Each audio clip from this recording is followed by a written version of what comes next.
Aujourd'hui, on va parler des différentes questions qu'on va pouvoir se poser en observant le pied du cheval pour savoir si celui-ci est équilibré ou non. Quand on va venir se placer par exemple en face du pied du cheval, on va déjà regarder au niveau de son aplomb comment le membre se porte. Est-ce qu'on va avoir un aplomb qui est plutôt droit?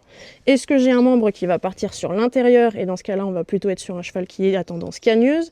Est-ce que j'ai un cheval qui a un aplomb qui va plutôt partir vers l'extérieur et dans ce cas-là j'ai plutôt un cheval qui va être plutôt panard? Et une fois que j'ai regardé cet aplomb, je commence à regarder mon sabot pour savoir si pareil au niveau de la déformation de mon pied, j'ai plutôt un sabot qui va être déformé plutôt sur la partie interne, plutôt sur la partie externe. Est-ce qu'il n'y a qu'une seule zone qui est déformée ou pas? Et ces déformations, ça va m'indiquer s'il y a des déséquilibres ou pas.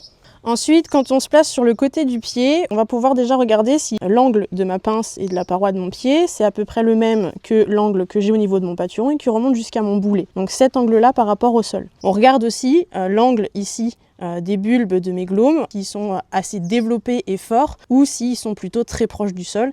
Et là, ce point ici, le plus bas de ma couronne, est-ce que celui-ci il est bien relevé par rapport au sol ou est-ce qu'il touche le sol? Ensuite, quand on vient vraiment sous le pied du cheval, on va regarder si ma fourchette elle est plutôt droite ou si j'ai cette pointe ici, donc l'apex de ma fourchette qui semble plutôt dévié d'un côté ou de l'autre du pied, qui pourrait être un signe de déséquilibre. Je regarde mes talons s'ils sont plutôt au même niveau que la zone la plus large de ma fourchette ou s'ils semblent plutôt éloignés.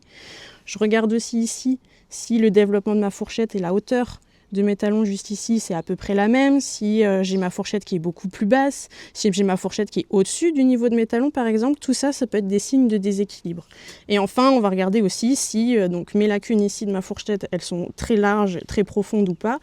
Et si mes barres, qui sont juste là, elles sont plutôt recouchées sur cette partie du sabot, donc qui est les socs, ou si elles sont plutôt droites, si elles sont plutôt développées, si elles partent très loin vers la pointe de la fourchette, si elles viennent englober la fourchette, voilà, ça c'est des choses qu'on va regarder.